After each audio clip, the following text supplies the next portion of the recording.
दोस्तों नमस्ते प्रणाम। हम किरण शर्मा, हम मंजू शर्मा अपना यूट्यूब चैनल पर सबके स्वागत करै छी, प्रणाम करै छी, वंदन करै छी।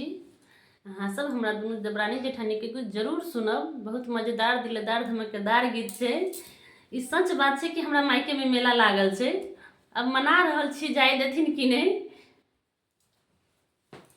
नैहर में लागल सैया बड़ भारी मेला, देखा जैबे करब। नैहर में लागल सैया बड़ भारी मेला, देखा जैबे करब। चाहे तुमार सैया चाहे गाड़ी अइब, नैहर जैबे करब। चाहे तुमार सैया चाहे गाड़ी अइब, नैहर जैबे करब।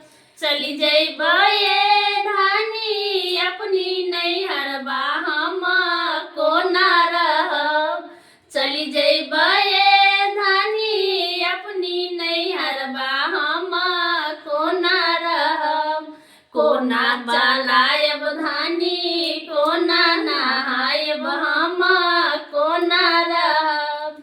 कोना चलायब धानी कोना नहायब, हम कोना रहब।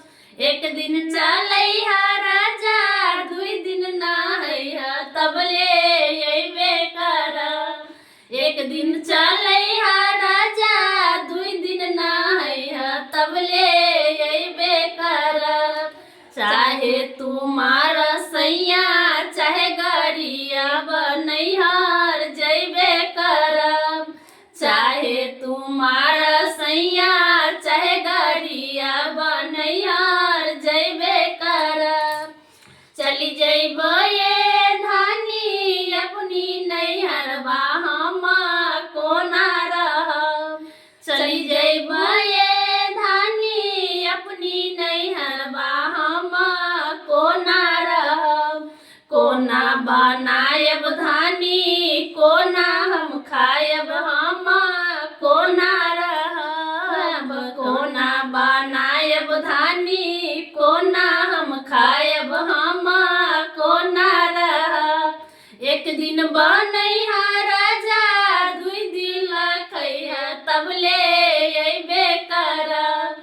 एक दिन बनैहा राजा दुई दिन खैहा, तबले अइबे करब। चाहे तुमार सैया चाहे गाड़िया, नैहर जैबे करब। चाहे तुमार सैया चाहे गाड़िया, नैहर जैबे करब।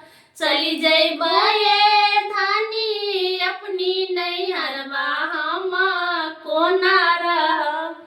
चली जइब ये धान अपनी नैहरबा, हम कोना रहब। कोना बिस्तर लगायब धानी कोना हम सोब, कोना हम रहब।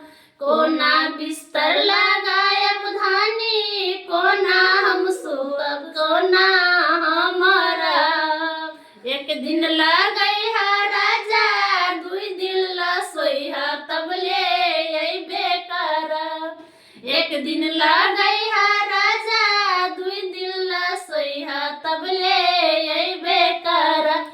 चाहे पलंगरी के पौआ धक्का रोइहा बलमुआ, तबले अइबे करब। चाहे पलंगरी के पौआ धक्का रोइहा बलमुआ, तबले अइबे करब।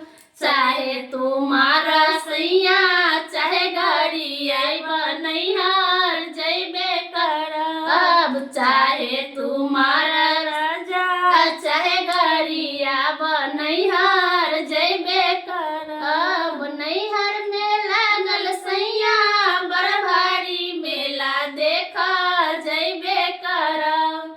नैहर में लागल राजा बड़ भारी मेला, देखा जैबे करब। चाहे